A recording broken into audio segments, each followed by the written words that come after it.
We've gotten a lot of interest from our gear video about the method that we use to stand our bikes up. We use a click stand.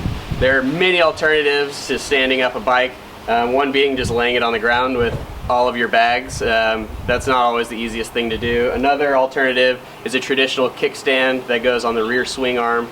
We've heard that there's a possibility that you can bend your frame with all the weight on because of the bags. And then we've also seen dueling kickstands. So we've been using the click stand from the very beginning of our trip, and we absolutely love it. They are manufactured by a guy named Tom up in Washington, and you send him your dimensions of your bike and he custom makes these basically tent poles to your bike's dimension, and he sticks a rubber foot on there and a nice rubber cradle to hold your bike, and it deploys pretty easily. It's basically just a tent pole. So whenever you pull up to your stop, you just pull this out, deploy it, and stand your bike up no problem. They also come with a bungee cord to hold your front brake so that the wheel doesn't spin.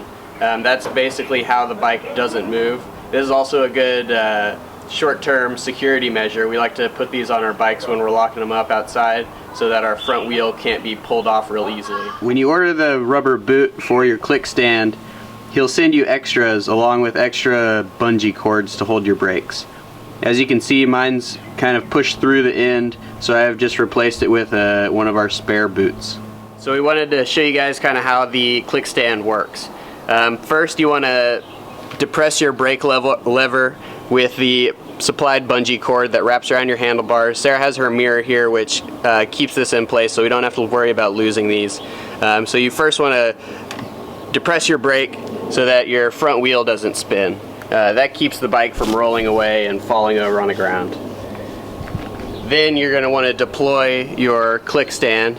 Sarah's is a little bit shorter because of her bike geometry, but if you haven't had geometry in school lately, this might be a good fun way to practice. Getting the right spot is tricky and takes some time, but you'll eventually get it. So you want to set up about a foot away from the bike where the foot hits the ground, and basically that's it. It's your bike standing.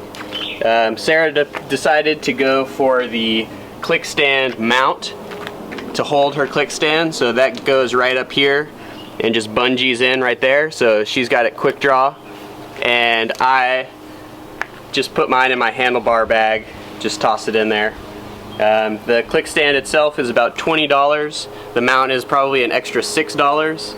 And Tom is great. He's super responsive online and works with you and gets all your geometry and ships these click stands out no problem. So if you want to check him out, follow the link in our description below and get yourself a click stand.